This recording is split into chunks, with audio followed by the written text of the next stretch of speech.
Bonjour à tous, direction l'hippodrome de Cabourg ce vendredi pour une nouvelle émission Quintet Flash et on va retrouver des éléments âgés de 7 et 8 ans au départ de ce Quintet Plus, le prix des Hellebor. C'est une épreuve qui va se disputer sur la distance de 2750 mètres. Il y a deux poteaux de départ. Ils sont 8 et 8 évidemment, 8 à rendre 25 mètres et 8 à s'élancer en tête. Il va falloir faire évidemment des choix entre ces deux poteaux, mais je pense que dans cette épreuve on peut détancher quand même des bases assez solides avant le coup, mais on va voir tout ça avec mon analyse.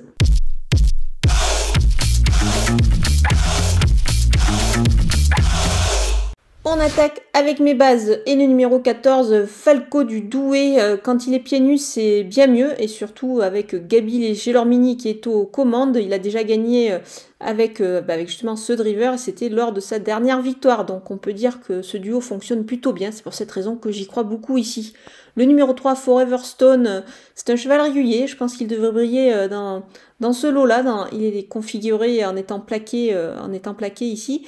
Donc c'est pas mal du tout, il va s'élancer devant, ce qui est un avantage, donc on va s'en méfier fortement.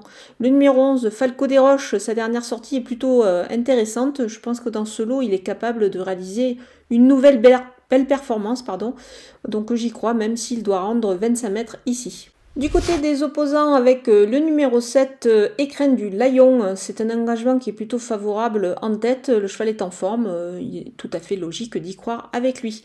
Le numéro 10, Expeditious, il est pieds nus et sur cette piste il est plutôt à l'aise, donc je pense qu'il devrait confirmer dans cette épreuve.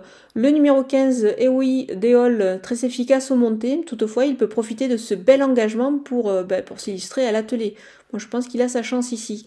Le numéro 12, Forever Giel, dans cette configuration, en étant déféré des 4 prix, il a déjà bien couru. Moi, je pense qu'il peut se montrer à son avantage et effacer ses échecs, même si ici, s'il doit rendre 25 mètres. Mon coup de poker, c'est le numéro 8, Eshiro Dems. Il s'est bien remis dans le rythme après une longue absence. Il est pieds nus ici et je pense qu'il devrait profiter de ce bel engagement en tête. Tout est réuni à mon avis pour qu'il refasse surface, donc attention à lui. On continue avec les outsiders et le numéro 4, Fedanover, déféré des 4 pieds, ça ne lui est pas arrivé depuis très longtemps, donc c'est pour cette raison que je vais quand même m'en méfier. Le numéro 13, El Paso Blue, il doit montrer un autre visage à mon avis par rapport à ses dernières performances, mais attention, l'engagement est quand même assez favorable.